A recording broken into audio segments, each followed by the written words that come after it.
Vamos estar dando início a mais uma lição da nossa escola bíblica. Lição de número 3 da nossa revista de adultos, né? Que vamos falar hoje sobre eleição e predestinação. Como texto áureo, nós temos em Efésios, capítulo 1, versículo 4 e 5, que diz assim: como também nos elegeu nele, antes da fundação do mundo, para que fôssemos santos e irrepreensíveis diante dele em amor, e nos predestinou para filhos de adoção por Jesus Cristo, para si mesmo, segundo o beneplácito da sua vontade. Efésios 1, Efésios capítulo 1, verso 4 e 5. A verdade prática diz assim: segundo a sua presciência, Deus elegeu e predestinou para a salvação os que creriam e perseverariam na fé em Cristo Jesus. Leitura diária, a gente tem segunda-feira, 1 Pedro, capítulo 1, versículo 2, fomos eleitos segundo a presciência de Deus. Terça-feira, 1 Timóteo 2,4. E Deus ofereceu a salvação a todos, mas nem todos a recebem. Quarta-feira, 1 Coríntios 10 e 12. Os eleitos devem vigiar para não cair e perderem a salvação. Quinta-feira, Romanos 8, 30. Apenas os eleitos em Cristo foram predestinados. Sexta-feira, Romanos 8, 28 e 29. A predestinação não é dupla, pois ela diz respeito apenas às dádivas da salvação. E sábado, Efésios 2, do versículo 4 ao 8. A salvação pela graça, porém do amor de Deus. Provém do amor de Deus, aliás. A nossa leitura bíblica em classe está em Efésios, capítulo 1, do verso 4 ao 12. O 4 diz assim: como também nos elegeu nele, antes da fundação do mundo, para sermos santos e irrepreensíveis diante dele em amor. Verso de número 5.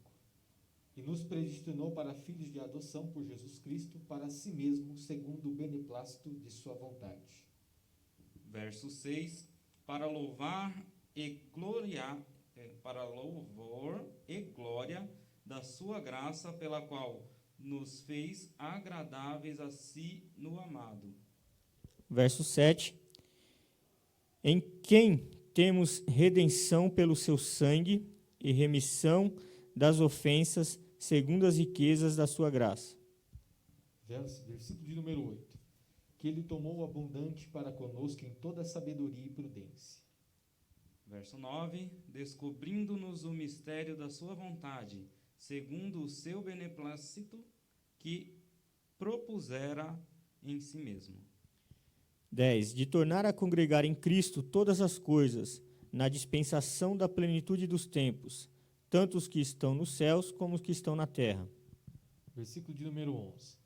Nele digo, em que também fomos feitos herança, havendo sido predestinados conforme o propósito daquele que faz todas as coisas, segundo o conselho da sua vontade.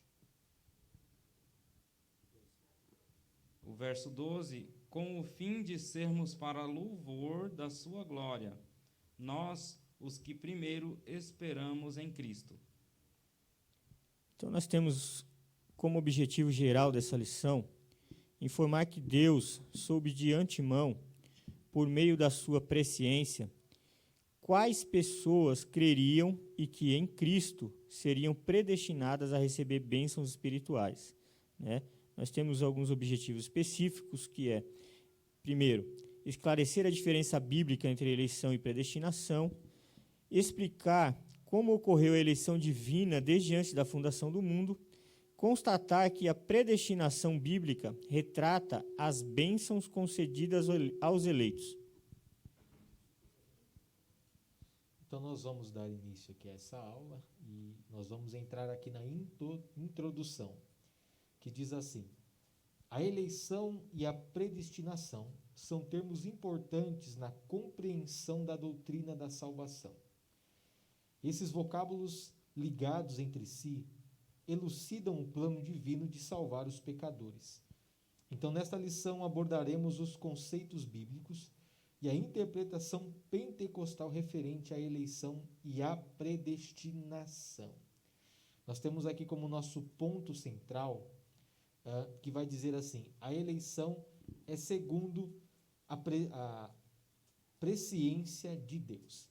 Então, vale a pena aqui, só para nós termos em mente, quando ele fala aqui sobre beneplácito, que segundo algumas traduções bíblicas, se apresenta segundo o seu bom propósito. Então, só para deixar bem claro, então, a gente muitas das vezes não está acostumado com essa palavra, beneplácito, então é segundo o seu bom propósito. Vamos lá? Nosso primeiro tópico vai dizer assim: eleitos para uma vida santa e irrepreensível. A dádiva da eleição precede a nossa existência antes da fundação do mundo. Deus planejou salvar e capacitar para uma vida de santidade os que ele elegeu de antemão. Alguém quer falar alguma coisa já nesse início aqui? Não? Então vamos lá. Primeiro subtópico do tópico de número 1. A eleição divina. Eleição traz a ideia de escolha. Aos Efésios 1:4, Paulo menciona 3 aspectos dessa escolha. Primeiro, em quem fomos escolhidos. Em Jesus, por isso ela é cristocêntrica. Segundo, em que tempo se deu a escolha? O tempo é dito como antes da fundação do mundo. Terceiro, e qual a sua finalidade? Para que fôssemos santos e irrepreensíveis. Donald Stamps, editor da Bíblia de Estudo Pentecostal, afirma que a eleição de pessoas ocorre somente em união com Jesus Cristo e que ninguém é eleito sem estar unido a Cristo pela fé. Nossa declaração de fé assevera que Deus elegeu a igreja desde a eternidade, antes da fundação do mundo, segundo a sua presciência, conforme 1 Pedro 1:2. Se alguém quiser fazer algum comentário. Aqui a gente tem, né, esse tema sempre é um tema muito importante para que os alunos, eles fiquem, né, os alunos de escola bíblica, eles fiquem cientes e tirem dúvidas. É um tema que deixa dúvida para muita gente, por isso que essa aula é tão importante. Todas são, mas essa aula especificamente, eu creio que tem muita gente com dúvida, né, Lucas, sobre esse tema de eleição e predestinação. Eu espero que a gente deixe o mais claro possível para quem estiver nos assistindo, para os nossos amados irmãos. Mas, enfim, primeiro, né, fomos eleitos em Cristo. Sim. Né? Então, o que é a eleição? A eleição é através de Cristo. Né? Nós somos... esse é o ponto principal, como foi dito aqui, ela é cristocêntrica. Cristo é o centro de tudo, né? Para que as pessoas... mas desde quando, né? Como está aqui, né? Antes de Deus criar o próprio mundo, né? As coisas que nós vemos, ele já tinha esse plano de salvação, conforme a sua presciência, né? Como foi dito, o que quer dizer? Que Deus, conforme a sua presciência, quer dizer, a sua capacidade de ver coisas futuras, de ver o futuro, porque Deus tem esse poder, nós não, aí onde nós somos limitados, nós só vemos até ali, dali para lá a gente não vê, mas Deus, ele vê tudo e ele já tinha um plano de salvação antes de criar o próprio mundo, né? Então, mostra como antecede, né, até a queda, todas essas coisas, já tinha, porque Deus já sabia que iria acontecer essas coisas, né? Então, o ponto central, principalmente assim como eu estava falando, é aonde que é cristocêntrico. Cristo é o centro. Nós somos eleitos através de Cristo, né? Todo aquele que estiver em Cristo automaticamente faz parte desse povo eleito, né? Verdade. Quer comentar alguma coisa? Eu queria fazer uma pergunta, né? Assim, no caso da eleição, não vou entrar na parte da predestinação, que parece que mais para frente a gente vai falar a respeito. Mas a eleição é uma escolha, né? Quando a gente pensa em eleição, né, a gente se reúne para eleger uma pessoa que vai, através de algum trabalho, responder por nós, né? A que se dá esta eleição, no caso? Quer responder, Lucas? Nesse caso, se a gente fala da eleição divina aqui, nós temos que ter em mente que isso é uma declaração de fé. Ou seja, Deus elegeu a sua igreja. Então, nós sabemos que a eleição é da igreja. É até um ponto central. Porque, vê, a gente pode usar o exemplo de João 3,16, né, que a gente toma pelo texto básico da igreja. Né? E Deus amou o mundo de tal maneira que deu seu Filho unigênito para que todo aquele que nele crê não pereça, mas tenha vida eterna. Espera aí, todo. Então, é para todos. Só que quem crê nele, que no caso a igreja, aí sim é a eleição. Tem uma condição, tem uma condição imposta, né, que é o que para que todo aquele que crê, sim, esse sim terá a vida eterna. Exatamente. Mas quem não crê, Quem não crê está se excluindo. A Bíblia diz numa parte que já está condenado, né? Porém essa é onde o Daniel tocou, que é o tema, a lição toda ela vai nortear em cima disso, né? Desse ponto que é a principal dúvida de muitas pessoas, né, Lucas, da dupla, né, da dupla definição de eleição e predestinação, né? Então assim, mas o que tem que ficar claro é que assim, primeiro, Deus elegeu um povo e essa eleição, primeiro, é um ato de amor. Primeiro de tudo, é um ato de amor da parte de Deus. É uma dádiva que né, vem da graça de Deus. Né? Então, assim, primeiro ponto é esse. Segundo, que através de Jesus nós somos salvos. E aí, como o Daniel falou, mas e quem não crê? A pessoa está se condenando. Então, Deus não condena ninguém.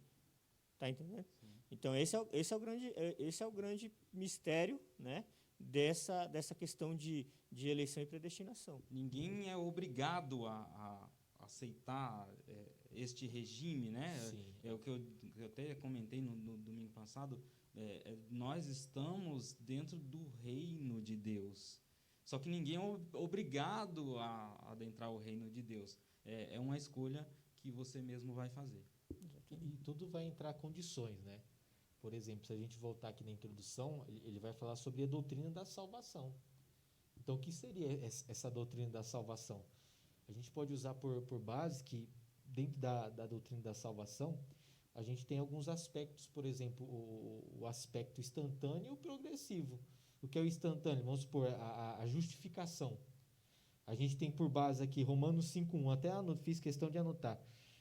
Tendo sido, pois, justificados pela fé, temos paz com Deus por nosso Senhor Jesus Cristo. Então, isso aqui é instantâneo. E o que é progressivo? A santificação. Aí entra Hebreus 12:14, né?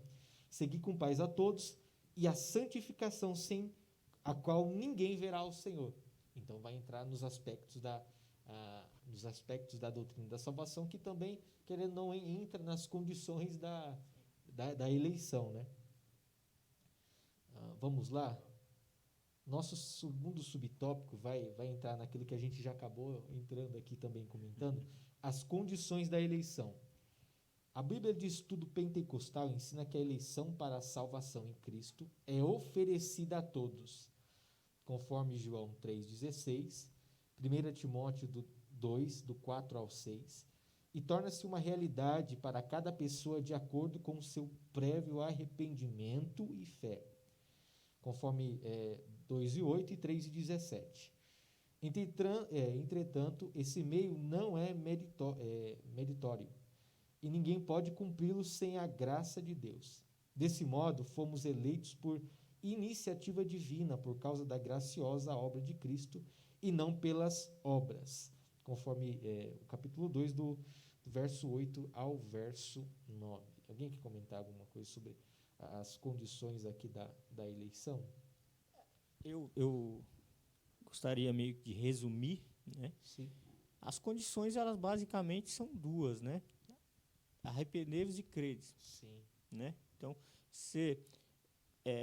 como a gente falou na lição passada, né? Quando a gente entende o mistério do plano de salvação que foi revelado, a gente falou sobre isso na lição passada, né? Entendendo o mistério, quer dizer, nos sendo revelado o Evangelho, que é o plano de salvação que Deus elaborou, Jesus, ele como é que fala, que é a palavra que fugiu, ele executou, né? E o Espírito Santo continua atuando em meio de nós, dando continuidade, né? Nos convencendo, quer dizer, então assim, conhecendo o Evangelho, eu entendo a minha condição de pecador, né? E me arrependo e creio na volta de Jesus para buscar esse povo escolhido, né? Então, as condições, basicamente, de uma forma resumida, né, Sim. são essas duas: arrepender e crer. Me arrependo dos atos que eu cometia, da vida que eu cometia, porque eu entendo que agora isso não agrada a Deus, e Deus tem um plano para mim, para minha alma, né? Então, e aí eu creio nisso, continuo, e aí o crer, que é onde que entra, que é pela fé, né? Então, o crer é que me faz continuamente ir me santificando, como o Lucas falou. Eu entro aí nesse processo de santificação, né? Que sem o qual ninguém verá Deus, Sim. né? Então, assim, mas basicamente é isso. Então, assim, as condições, de uma forma que nem eu falei, resumida, né? Mas aí, os irmãos quiserem acrescentar. É claro que, junto com a fé, como o irmão já falou, junto com a fé é preciso as obras, né? Que a Bíblia diz que a fé vem acompanhada das obras. Se não vir acompanhado, a fé é morta, assim como as obras também. Se você faz somente as obras, então acaba sendo as suas obras acabam sendo mortas também, né? E é preciso os dois andar junto. Tem que ter um equilíbrio, né? De fé e obras. Não adianta, como algumas religiões, né?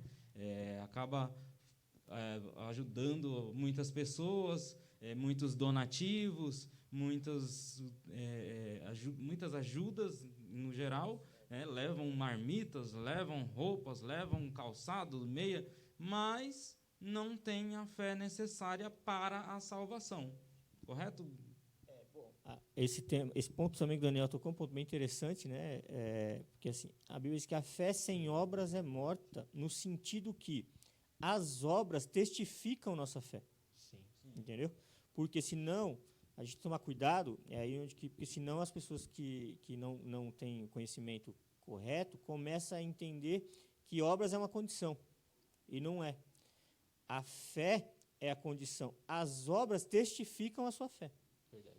Entendeu? É uma consequência, É uma consequência da sua fé. Exatamente. É interessante. E o que me chama a atenção aqui, no tópico anterior, a gente falou mais sobre fé, né? E aqui ele já traz a condição do arrependimento. Sim. Até aquele texto, se não me falha a memória, em Provérbios, aquele que confessa alcança misericórdia.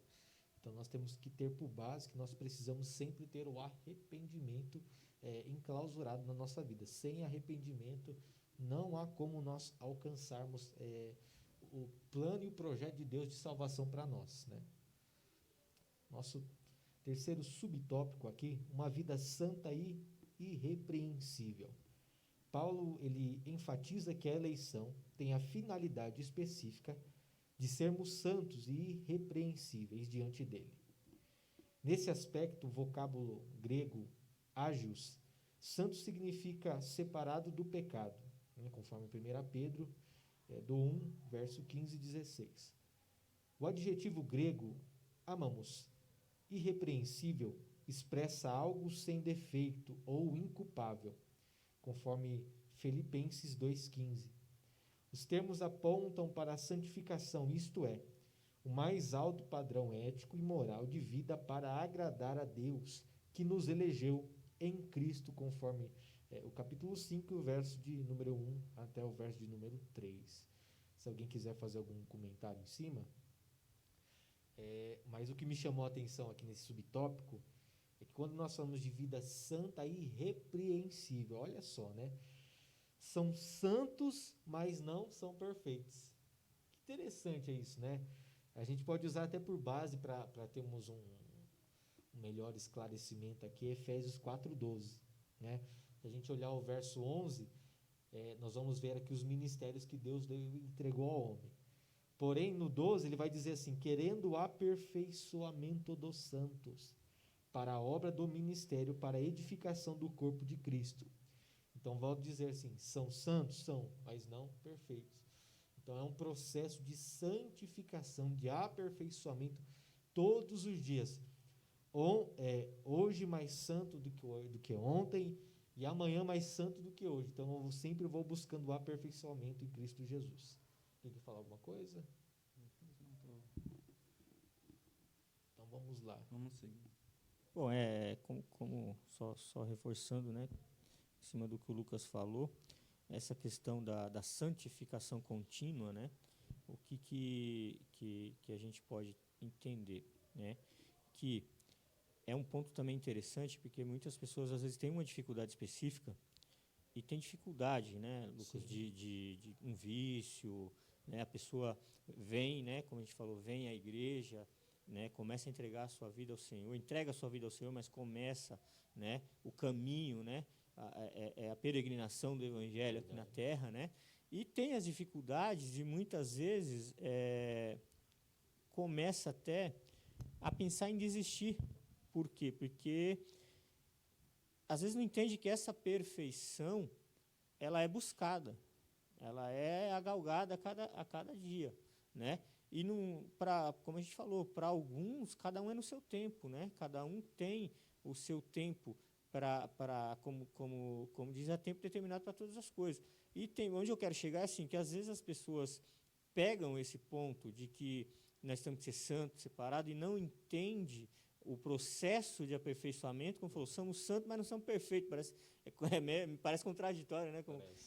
Mas não é, porque nós estamos num processo de aperfeiçoamento. Mas aonde está, então, a nossa santidade? Nós não somos perfeitos. A nossa santidade está em crer que temos que se santificar e vamos buscando, né? Então, assim, na resiliência, na perseverança, e vamos buscando esse aperfeiçoamento a cada dia, não nos entregando aos nossos deleites, ainda que possamos, em alguns momentos, cometer ou desistir, mas não nos entregar a eles, né?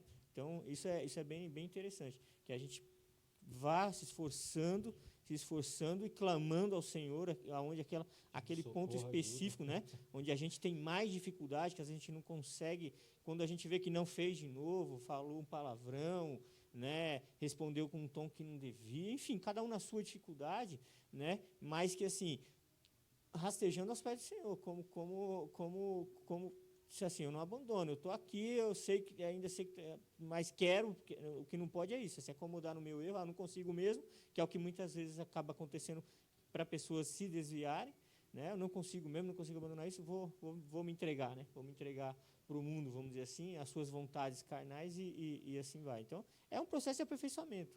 Todos, como está falando, todos nós que estamos aqui, que estamos na igreja do Senhor, que fazemos parte da igreja do Senhor, temos ainda que nos aperfeiçoar. Sim. Então, é um processo, né? A gente sempre ouve os irmãos comentando, no caso pregando, né? Falando para a gente não se entregar, alimentar mais o espírito e não a carne. E aí Paulo vem e fala, o bem que eu quero fazer, eu não faço. Mas o mal, eu já estou fazendo, né? Exatamente. Então, o ser humano, eu acredito que por ter herdado lá de Adão o pecado e todos nascem dentro desse pecado, acaba tendo essa inclinação para o pecado. E aí, por isso, o mal que não quer fazer, acaba fazendo. Mas aqui está a importância, né, de você alimentar mais o espírito, para que o seu espírito esteja mais forte que a sua carne. E aí você vai suportar. Sim. É que nem aquela mulher, né, que ela é entregue a Jesus e eles estão dizendo, olha, ela adulterou, ela falhou, ela pecou, não vamos aplicar a lei nela, apedreja, mata. Aí Jesus diz, espera aí, quem não tem pecado, atira a primeira pedra. Então, temos que lembrar, todos somos imperfeitos, todos temos falha. Claro, isso não é uma brecha também para a gente abrir as portas e viver uma vida e sair totalmente, pecando, totalmente pecador e achando, não, Deus vai me salvar, porque também não é assim. Esse é o ponto, né? Aonde que alguns creem que a predestinação, que não tem nada a ver com o que a gente vai falar agora, daqui a pouco, né? Que a predestinação é isso, uma vez salvo, você precisa... Não tem nada a ver. Existem condições, né? A eleição é a escolha. É o povo escolhido através de Jesus. A predestinação, onde a gente vai entrar daqui a pouco, são os benefícios, né? É a consequência, né? De ter dado crédito, né? Vamos dizer assim, de ter crido, como a gente falou, né? Pela fé, alcançamos, né? A predestinação são bênçãos, na verdade, né? São bênçãos, a gente vai falar, daqui a pouco vai entrar nesse ponto, mas, e as pessoas confundem, até a própria eleição, eles confundem mais a predestinação do que a eleição, Verdade. né? Porque eles entendem que predestinado a serem salvos ou a serem condenados também, e não é bem por aí, né? A gente, que nem está falando, a gente não pode se entregar porque acha que já está salvo. Não, já sou salvo, e isso é um conceito errado, né? Sim, só para a gente finalizar, que a gente acaba voltando aqui nas condições de novo, mas é interessante porque, se a gente for olhar dentro da Bíblia Sagrada, o peso do pecado quando entrou lá no Éden, através, né, de Adão ali, porque a Bíblia diz que quando ele comeu, que aí sim os olhos dele se abriram, é tão grande, o pecado é tão pesado, né, para a humanidade, que precisou da condição de Jesus morrer no Calvário para remir a humanidade. Então, peraí, há uma condição para que aquele pecado fosse pago, Jesus precisou morrer. Então, da mesma forma é conosco. Se a gente não estiver dentro dessas condições, a gente não consegue alcançar o céu. Até porque nada é de graça, só apenas a graça de Deus, né? Então, a gente precisa entender que tudo tem uma condição e nós precisamos viver uma vida de santificação cada dia para alcançarmos o propósito da salvação. Vamos lá, meus irmãos, subtópico aqui, é o nosso quarto subtópico, a nova vida dos eleitos. O tema é apresentado com exortações contra a velha conduta, tais como mentira, furto, palavras torpes, amargura, ira e cólera, conforme o 22 e 25 do capítulo de número 4 até o versículo de número 31. E ainda severas advertências contra a fornicação, impureza, avareza, embriaguez. A finalidade é apresentar a Deus uma igreja gloriosa, sem mácula, sem ruga, mas santa e irrepreensível. Não obstante, somente o Espírito Santo capacita o crente para esse novo estilo de vida, conforme Gálatas 5, 22 ao 25, e trata-se, portanto, de um processo contínuo de santificação até a glorificação final no dia de Cristo Jesus, que no caso aqui é 2 Coríntios 3, 18. Se alguém quiser falar acerca, quiser fazer algum comentário. A vida dos eleitos, né? Que a gente deve ser santo, irrepreensível, né? Que eu entendo que é você, né, no meu entendimento, é você procurar errar o menos possível, né? Porque, como a gente já comentou há pouco, como Paulo dizia, né, o bem que eu quero fazer eu não faço, mas o mal, esse aqui eu já estou fazendo, né? Então, mas isso não é impossível de ser feito, você manter essa conduta de não mentir, não furtar, né, não dizer palavras torpes. O que é palavras torpes? Aquele palavrãozinho que de vez em quando você solta, nem que seja para imitar outra pessoa, isso é uma palavra torpe. Você fala besteira mesmo. Eu dizia até um outro dia a respeito de assistir programas de televisão. Tem um programa na televisão que ele é recheado de palavras torpes.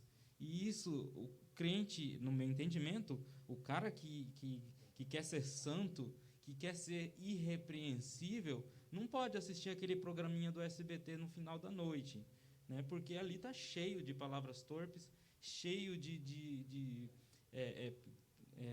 trocadilhos sexuais, né? Então, é uma coisa que o crente já não pode estar vendo. E outras séries de televisão, programas também de televisão que acaba preenchendo ali a cabeça do irmão, e aí o cara se afasta da leitura bíblica para ficar assistindo televisão. Então, é pequeno? Mas acaba afastando, porque nas pequenas coisas você acaba se afastando e não sendo ali, não se afastando da santidade, na verdade, né? Então, é fugir disso, que não é difícil, mas que para uma pessoa que já vive uma vida, né, que já vem de trás, eu acredito que seja mais difícil para esta pessoa estar se voltando, mas não é impossível. Pode ser difícil, mas não é impossível. Então, é se afastar. Para quê? Para que a sua vida não seja maculada, o seu Espírito Santo não seja maculado, e você possa viver uma vida, tentar o máximo ser irrepreensível. Como o Daniel estava falando, e aí eu volto até um pouquinho atrás no que o Daniel falou, entre aquele ponto de alimentar mais o espírito e menos a carne, né? A gente tem um ditado que diz assim que vontade é uma coisa que dá e passa. Né? Então, assim, é um dito popular isso, lógico, não é, né? Mas o que eu estou querendo dizer? Porque assim, conforme, por exemplo, nós estamos aqui, por incrível que pareça, irmãos, quem está nos assistindo, isso aqui alimenta a nossa alma. Sim, com certeza. Estarmos aqui, né, participando da obra, das coisas do Senhor, já é uma forma de alimentar o Espírito. Porque se não estivéssemos aqui, onde talvez estaríamos agora? Né? Um exemplo. Assim, poderíamos estar em casa também, meditando na Bíblia, mas o que eu estou querendo dizer, então assim, conforme a gente vai dando mais lugar às coisas de Deus na nossa vida, se embrenhando na obra, a gente acaba alimentando mais o Espírito. E o que acontece? Uma vez eu vi uma pregação, acho que eu já falei até aqui em aulas presenciais, que me marcou muito aquela pregação, onde o pregador ilustrou ali dois cachorrinhos de estimação, vamos dizer assim, né? Um chamado Espírito, o outro carne. E ele falou, olha, aquele que eu alimentar mais é o que vai ficar mais forte, que vai, na hora de um atrito, vamos dizer assim, que vai sobressair sobre o outro, né?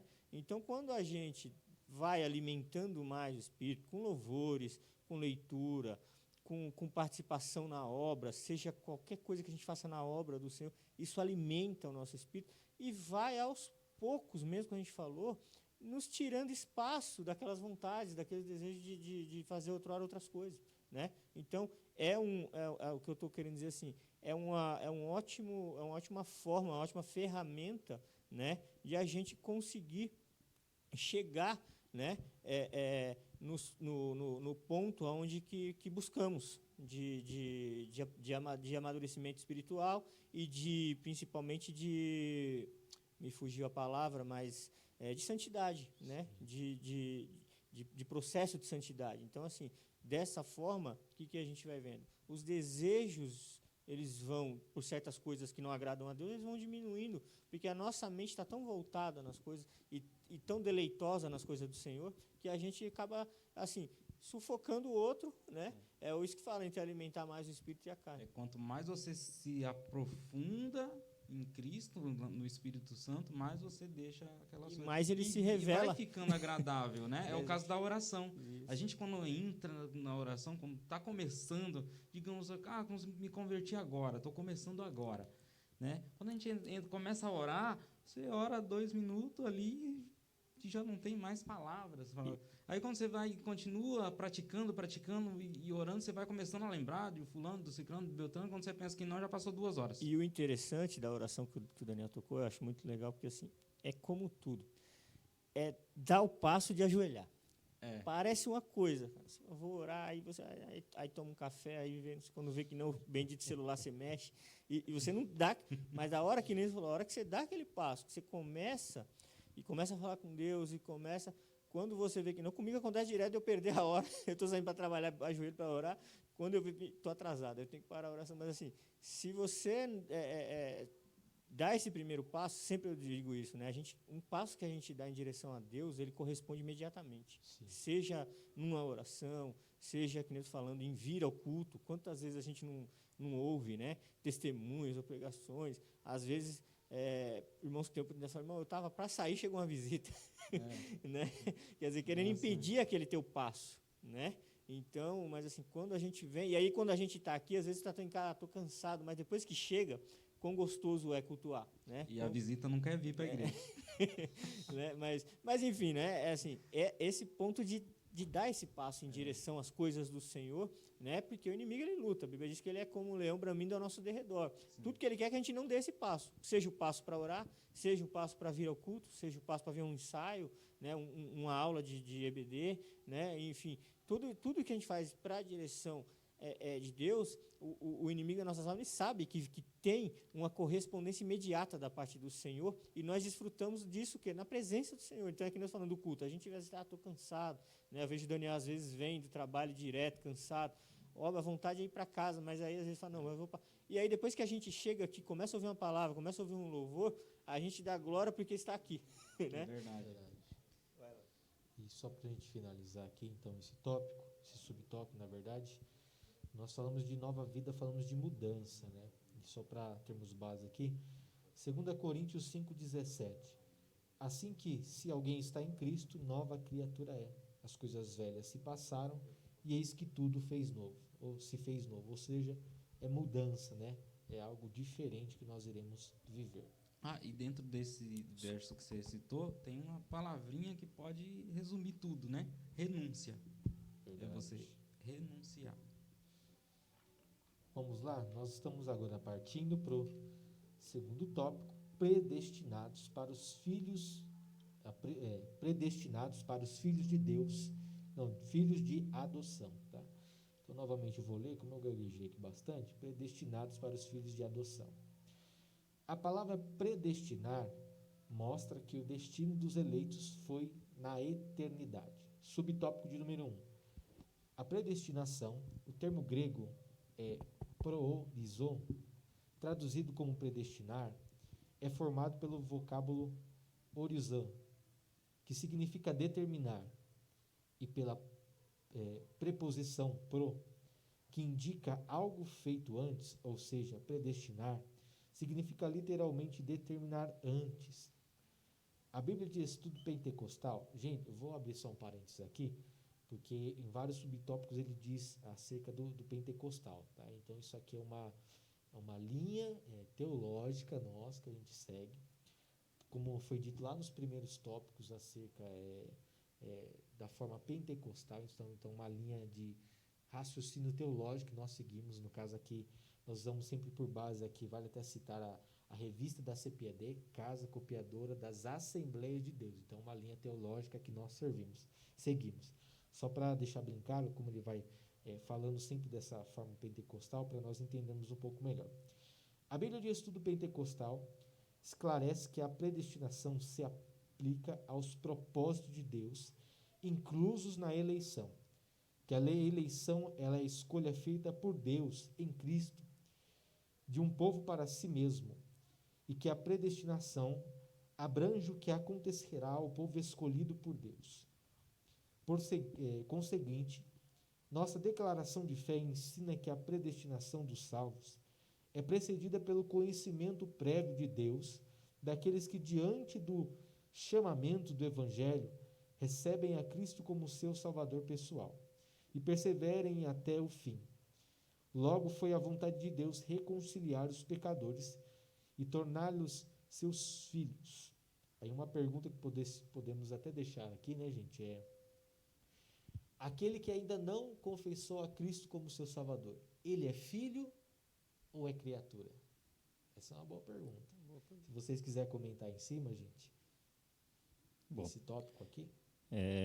A gente vai reforçar, né? Como eu falei, né? Ela vai andar, mas assim, a diferença, né, entre a eleição e a predestinação nesse tópico fica bem claro, né?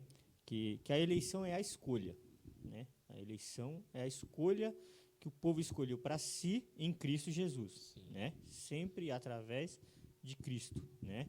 Sendo como a gente falou, né? Cristocêntrico. Cristo é o centro de tudo. E a predestinação quer dizer, é a prévia do destino daquele povo, né? A predestinação é o que acontecerá com aquele povo escolhido, né? Então, de uma forma assim, acho que dessa forma fica bem clara para quem está nos assistindo a diferença entre a eleição e a predestinação.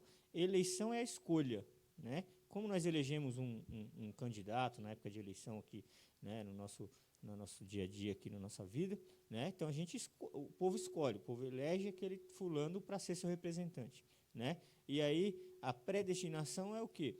Ele está predestinado a viver uma vida de ter que tomar atitudes, decisões, enfim, fazer aquelas coisas. No caso do povo de Deus, nós estamos predestinados as bênçãos do Senhor. Nós estamos predestinados a desfrutar, né, daquilo que, como a gente até falou na lição passada, né, das bênçãos espirituais, das bênçãos, né, que nós temos, e principal delas é a salvação, né? O principal delas é a salvação.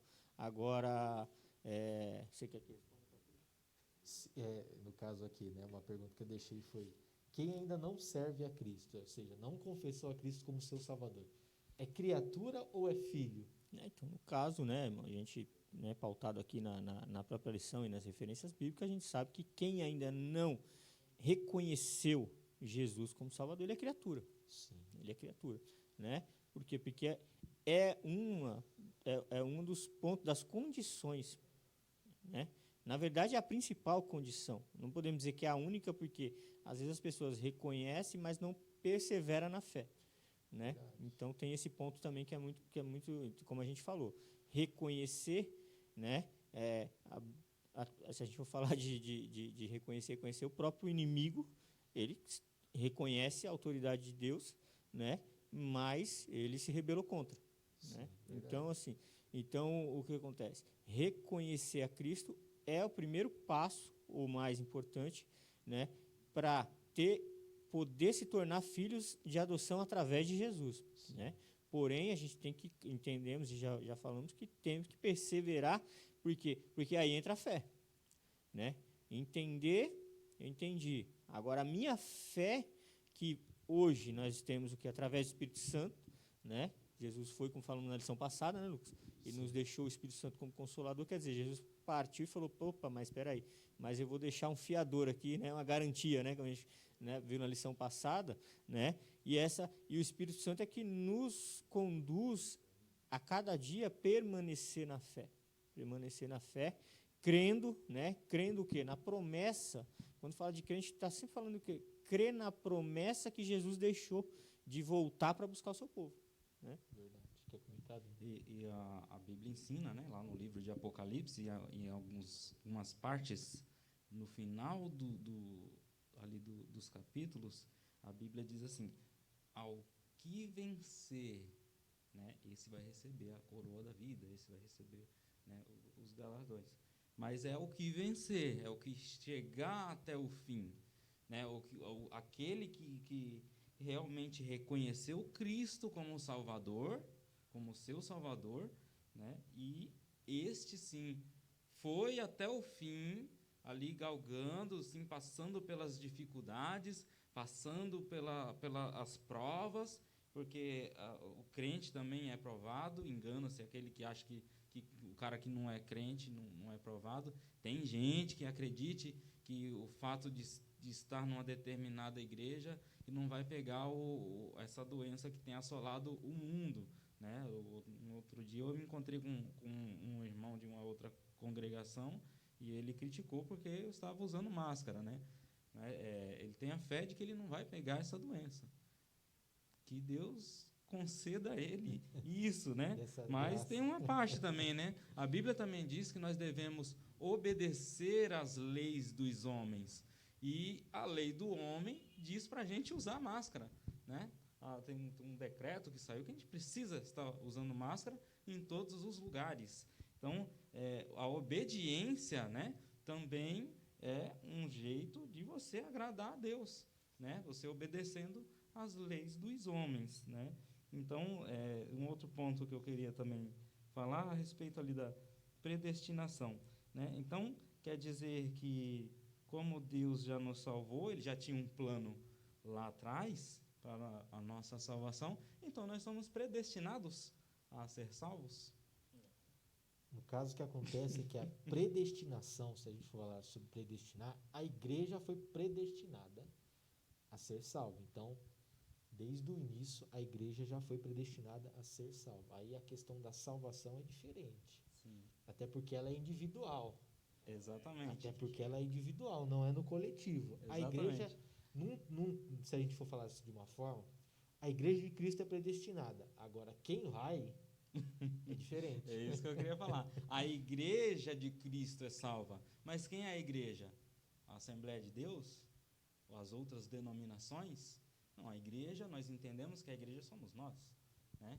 E como filhos de Deus devemos ser obedientes e aí sim poder participar da igreja de Cristo, né? A Bíblia fala do joio e do trigo que deve crescer junto, né? Que deve estar ali vivendo junto, mas já vai chegar o dia da colheita, né? E aí nós entendemos, todos vocês entendem o que significa a colheita aí do joio e do trigo. Glória a Deus. Então vamos para o nosso outro subtópico aqui, gente. Nós vamos falar aqui sobre filhos por adoção. A gente deu uma breve prévia aqui, mas vamos dar continuidade. Filhos por adoção. Paulo é o único escritor do Novo Testamento que emprega o termo adoção. Aí nós temos as referências aqui de Romanos 8, 15 e 23, 9 e 4, Gálatas 4 e 5, Efésios 1 e 5. Essa prática não fazia parte do sistema legal judaico, mas era comum entre os romanos e perfeitamente conhecida entre os gregos. Assim, o apóstolo Paulo enfatiza que foi agradável a Deus inserir no plano da salvação a adoção dos eleitos como filhos, segundo o beneplácito da sua vontade. E ele ainda assinala: o amor foi o que moveu o Pai a nos adotar. Se noutro tempo éramos estranhos e inimigos de Deus, agora estamos reconciliados com Ele em Cristo e somos seus filhos, né? E essa posição nos é imerecida, contudo, aprove o Pai fazê-la assim. Tem que comentar em cima disso? Bom, a gente, né, primeiro, acho que o ponto principal é, primeiro, o tópico ele está falando um pouco do vocábulo, né? Paulo, até porque a gente falou em outras lições, por ter dupla cidadania, né, Lucas? Por ter cidadania romana, então ele conhecia bem o linguajar dos romanos. Entre os judeus, como foi dito aqui, não era comum, né, o termo adoção, mas já em Roma era comum. Em Roma era comum, até se elegia, e a gente tem o hábito aqui, né, de falar de adoção. Quando a gente pensa em adoção aqui no nosso país, por exemplo, a gente pensa em criança, a gente pensa, né, mas quando Paulo está falando no termo romano, era comum adotar adultos. Por exemplo, César, ele adotava o seu sucessor. Se de repente, por exemplo, ele não tivesse filho, ele adotava um general, alguém, para quando ele partisse, ele ser o próprio César. E outro termo, daí a gente vai entrar no tópico, mas não quero entrar ainda, os privilégios, mas enfim. E o outro ponto principal é o imerecido. Sim. Quer dizer, nós não fazemos nada para que nós, por nós mesmos, alcançamos a salvação. Porque essa adoção significa salvação. Significa nos tornar os filhos de Deus através de Jesus, né? Enxertados na videira, né? Mas, enfim, mas nada que nós façamos, como estava falando das obras, vai nos fazer merecer. Vem do amor de Deus, da graça de Deus. Favor e merecido, né? Falando de adoção, eu me lembro de uma passagem, eu me lembro só da passagem, irmãos, eu não me lembro do versículo e o livro em que está escrito. Mas os irmãos vão lembrar, né?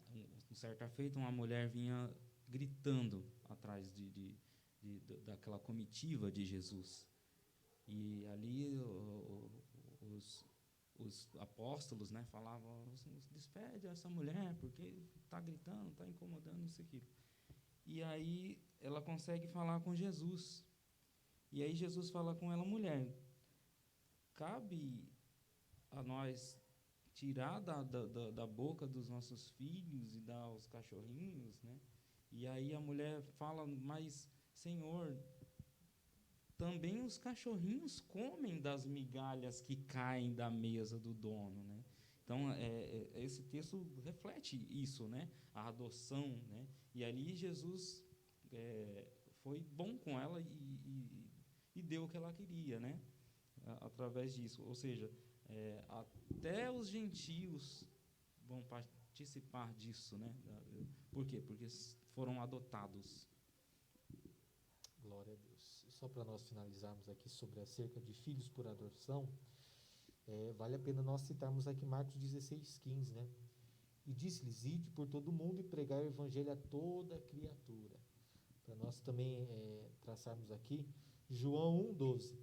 Mas todos os quantos os receberam, deu-lhes o poder de serem feitos filhos de Deus aos que creem no seu nome.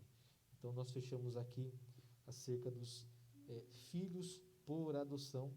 Nós vamos aqui para os privilégios da adoção. Deus criou o ser humano para estar em comunhão com ele, mas o pecado rompeu com essa dádiva. Gênesis 1, 26, 3, 23 e 24.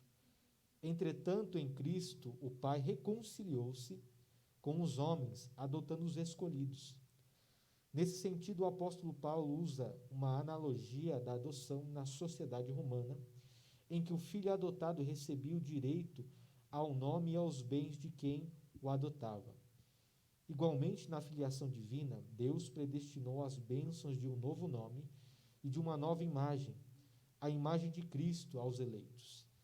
Então Deus concede a redenção e a remissão de pecados e restabelece a comunhão com o pecador, dando-lhe o direito de clamar Abba Pai, conforme Gálatas 4:6. Isto é, o direito de ter intimidade com o Pai, e isso que significa que possamos ser herdeiros de Deus e co-herdeiros de Cristo, das promessas a Abraão e da dádiva da vida eterna. E tendo sido aceitos por Deus, fomos transformados em filhos para o seu louvor e glória. Amém. Quem quiser comentar em cima disso, mas brevemente foi resumido que nós falamos nos demais subtópicos aqui acerca da adoção, das bênçãos espirituais. Só um comentário, né? Muito comum quando a gente vai evangelizar ou falar do amor de Cristo, do amor de Deus para as pessoas que não conhecem a palavra e não conhecem o Evangelho, eles têm quando eu falo de ignorância, eu falo de ignorância e falta de conhecimento, né? Não é brutalidade. Ignorância é uma coisa, brutalidade é outra. Né? Assim, mas eu também sou filho de Deus. Né? Quem já não ouviu isso? Né? E, na verdade, à luz da Bíblia, eles são criaturas de Deus. Sim. Né? Filhos de Deus nós nos tornamos através de Jesus, como a gente falou. Né? Quando nós nos rendemos ao Senhor, reconhecemos, aí nós nos tornamos filhos por adoção, que é através de Jesus, né? E começamos, aí entra aqui nos privilégios dessa adoção. Fazemos parte, vamos receber o mesmo sobrenome, as mesmas bênçãos que o filho tem. Nós nos tornamos filhos por adoção, mas temos os mesmos privilégios. Né? Como diz falando de privilégios, né? A gente, quando recebe uma herança de alguém, você é filho por adoção, você recebe, como você já disse, né, tudo que é de direito, né, incluindo as dívidas. Né? Se a pessoa tiver dívida e você é um dos filhos por adoção, você também tem uma partezinha ali a pagar, mas também tem as partes a receber. No Evangelho é do mesmo jeito. Né? Deus entende que você reconhecendo a Cristo como Salvador, claro que tem que ter isso, né? Você tem que crer em Jesus Cristo como seu Salvador, né? E ali, como eu falei antes, tem que renunciar à carne, né? Os desejos carnais, que muitas vezes bate forte, e aí é o que a gente diz, a gente precisa estar ali focado, sempre lendo a palavra, sempre participando dos cultos, né? Sempre meditando, né? A palavra do Senhor diz para a gente meditar de dia e de noite. A palavra do Senhor também diz para a gente orar, né? Constantemente. Né? O que é isso? É você estar andando na rua e você ali falando com o Senhor também. Você pode fazer isso, né? Ao invés de você estar ali falando com o seu amigo no WhatsApp, no meio da rua, correndo o risco de ser assaltado, de levarem o seu celular, você ora a Deus, você fala com Deus. Não precisa falar em voz alta para ninguém achar que você é louco, né? Mas você pode orar em silêncio e Deus escuta. Deus entende até uma lágrima que cai do seu rosto na hora do culto, que não vai entender as palavras que vêm na sua mente, né? Então, é necessário isso. Você está focado e sempre meditando na palavra do Senhor, para que você seja um filho por adoção e receber os privilégios que está dizendo aqui. Amém? Deixa eu só fazer aqui um comentário em cima do que eu falei. Irmãos, pelo amor de Deus, não, quando eu falei, às vezes a gente vai evangelizar alguma coisa, ninguém vai chegar para ninguém na rua que não conhece o Evangelho e falar que a pessoa é uma criatura que não é filho de Deus. Você vai agredir a pessoa, você vai magoar alguém. A gente está falando que nós temos o conhecimento da palavra de Deus, estamos falando à luz da Bíblia, né? Sim. Então, estou reforçando aqui para depois, o irmão falou lá e eu vou sair, enfim, falando para as pessoas. Não, quando a pessoa ela vir a ter um encontro com Deus, ela vir buscar a palavra, ela vai aprender isso também. Senão a gente acaba agredindo alguém e isso não agrada a Deus. Aí acaba virando a pedra do tropeço daquela pessoa. Nós estamos partindo aqui para o último tópico e seus 2 subtópicos para nós finalizarmos a lição, que diz assim, tópico na verdade número 3, a sublimidade do propósito divino na predestinação. A excelência da predestinação está na provisão de bênçãos espirituais aos eleitos pela vontade divina em Cristo e por seu incalculável amor. Subtópico 1. A predestinação e salvação, o soberano Deus não predestinou incondicionalmente pessoa alguma à condenação eterna, mas deseja que todos se arrependam e convertam-se dos seus maus caminhos. Nas 6 vezes que a palavra aparece no Novo Testamento, nenhuma delas faz referência à condenação de pecadores. Portanto, não houve uma dupla predestinação em que Deus decretou e escolheu que alguns vão para os céus e outros vão para o inferno. Nossa declaração de fé assevera que a predestinação bíblica diz respeito apenas à salvação, sendo condicionada ao arrependimento e à fé em Cristo Jesus, segundo a presciência divina. Bom, essa parte eu acho que é a mais importante da lição, né, Lucas? Sim. Que quando está falando aqui, não houve uma dupla predestinação, porque quando se menciona que há uma predestinação à salvação, automaticamente está dizendo que existe uma predestinação à condenação. Sim. E a Bíblia não fala isso. A Bíblia fala só e exclusivamente da salvação. Eu, de uma forma simples, para quem está nos assistindo, para que os irmãos entendam, eu poderia ilustrar assim. É uma mãe que ela cria ali 2 filhos, vamos dizer assim, e os seus 2 filhos ela ama, e ensina o caminho correto, enfim, e um dos filhos toma por decisão não seguir aqueles caminhos. E aquela mãe deixa de amar aquele filho? Não. Só que o que vai acontecer com ele é consequência das escolhas dele. Mas aquela mãe continua amando.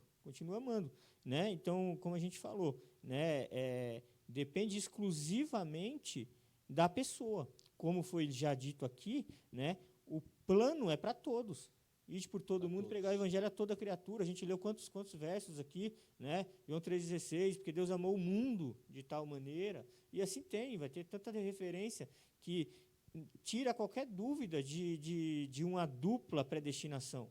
Alguém predestinado a ser salvo, alguém predestinado a ir para o inferno. Não. O que existe é uma predestinação à salvação, para todos. Porém, cabe a cada um, como a gente falou, existe um povo eleito. Agora, cabe a cada um se vai fazer parte daquele povo. Sim. E é interessante aqui, nós voltamos a dizer, isso aqui é uma linha teológica que nós seguimos e acreditamos por base da palavra de Deus. Só que há muitas interpretações variáveis, vamos dizer assim, aí fora, que acreditam naquilo, uma vez salvo, salvo para sempre, que foi até no caso que você citou aqui, Então quer dizer que eu sou salvo, então eu posso pecar e eu estou salvo para sempre. Isso não vai implicar em nada, só que não é isso que nós acreditamos, até porque, pode reparar, na sua maioria, todos aqueles que seguem essa linha de uma vez salvo, salvo para sempre, ou então aqueles que pregam a predestinação, a condenação à morte, nunca eles vão dizer que eles fazem parte da predestinação, da consequência da morte, da condenação. Quem prega isso e ensina isso, na sua maioria, vai dizer e bater no peito, olha, eu fui predestinado a ser salvo. Eu achei isso muito interessante, porque alguns que pregam isso, ele nunca vai se colocar no grupo daqueles que foram predestinados à condenação. Então, isso são linhas teológicas diferentes e não é o que nós acreditamos e cremos pela palavra de Deus. E o que a gente vê também em cima disso, na maioria das vezes, Lucas, são pessoas que querem viver uma vida de pecado. Sim. E usam essa parte mal interpretada, interpretando erroneamente, para para continuar com seus deleitos. Essa é a grande verdade. Quer encobertar, como a gente fala, quer que a Bíblia se adeque a ele e não ele se adequar à Bíblia, né? A palavra de Deus. É como hoje há casamentos, né? Entre aspas, casamentos, em que o marido acaba se casando, né? No caso, não casa, né? Se junta, né? A lei diz que é amaziar, né? Juntar. E tem um outro termo também que eu não me lembro, mas o cara acaba vivendo como se fosse solteiro, né? Deixa a mulher em casa e tem filho com ela e tudo, mas passa a viver continua vivendo aquela vida de solteiro, né? Teve uma mudança, mas ele não quer mudar, né? Da mesma forma o cristão, né? Às vezes a pessoa vem para a igreja, até vem para frente, né? A gente vê levantando a mão, até chora, mas acaba não vivendo para Cristo. Aí aqui a revista diz assim, né? Ele nos elegeu e nos predestinou. Mas tem um ponto aqui, em Cristo. Então, ele nos elegeu e nos predestinou em Cristo. É necessário, é condicional. Você precisa crer em Cristo e, a partir do momento que você crê, você obedece, né? E aí você entra no reino. E aí o que é entrar no reino? É você obedecer às regras do reino. Não é de qualquer jeito, não tem jeitinho brasileiro, e você tem que obedecer o que está escrito. Outra coisa aqui, não obstante, os que se achegam a Cristo não são coagidos, mas são atraídos a Ele, né? Ninguém é obrigado a vir e a adorar a Cristo, mas sim você é atraído a Ele, né? Você vem por livre e espontânea vontade. Se você não quiser, você pode continuar da maneira que você está. Mas se você quiser, Cristo vai te abraçar. Amém? Vamos lá, nosso último subtópico, predestinação e o amor. Antes de Deus criar qualquer coisa, seu plano de redimir a humanidade e definir o destino dos crentes estava estabelecido. Por conseguinte, a Bíblia mostra que a redenção divina não foi uma medida de emergência. Ao contrário, era o plano imutável do amor de Deus desde sempre. Aqui consiste a sublimidade dos propósitos eternos em prover a salvação, o amor de Deus. Foi por amor que ele nos elegeu e nos predestinou em Cristo. Isso implica dizer que a salvação, como favor imerecido, provém do amor de Deus. Não obstante, os que se achegam a Cristo não são coagidos, mas atraídos a Ele. Então, nós precisamos entender aqui só, quando ele diz aqui não obstantes, nós podemos usar aqui João 15,16. Não me escolhestes, não escolhestes a vós a mim, mas eu vos escolhi a vós, e vos nomeei para que vades e deis de frutos, e o vosso fruto permaneça, a fim de que tudo quanto o meu nome pedirdes ao Pai, Ele vos conceda. Amém? Então, essa foi a nossa lição. Nós vamos aqui partir para a conclusão, que diz assim: Cristo morreu por todos e por cada um dos pecadores. Desde a eternidade, segundo a sua presciência em Cristo, Deus elegeu e predestinou os que creriam e perseverariam na fé a viver em santidade, receber filiação divina e desfrutar de todas as bênçãos espirituais divinamente estipuladas. Amém. Bom, irmãos, finalizamos, né, mais uma lição. Eu agradeço aos irmãos. Daniel, muito obrigado por estar aqui ajudando a gente. Lucas, Deus abençoe a tua vida grandemente. E os irmãos que vão nos assistir, né, peço que os irmãos, se tiverem dúvida, nos procurem no grupo de WhatsApp da EBD, me procure pessoalmente nos cultos, o Lucas, o Daniel, enfim. Irmãos, nosso grupo é para isso. Se você não faz parte ainda do grupo e está assistindo esse vídeo e congrega conosco, me procure o Fábio, qualquer um de nós aqui, os obreiros, nós vamos colocar você no grupo para que você tire suas dúvidas. E a lição de hoje nós estamos encerrando. E a próxima lição, irmãos, que nós vamos ter é a iluminação espiritual do crente. Lição de número 4, tá? Desse trimestre que nós estamos usando, né? Nós estamos usando a revista do segundo trimestre, na verdade, né? Estamos usando agora no terceiro, porque o segundo trimestre não tivemos aula, né? Mas estamos usando essa lição e a gente tem mandado um PDF para os irmãos, para quem não tem, a gente manda o PDF para os irmãos acompanharem também a lição, né? Ou o link de um site onde os irmãos possam acessar. Mas, enfim, então, nós estamos encerrando o trabalho de hoje. Que Deus abençoe a vida de cada irmão que esteja assistindo. E, assim, nós agradecemos a oportunidade, né, que Deus nos concede, em nome de Jesus.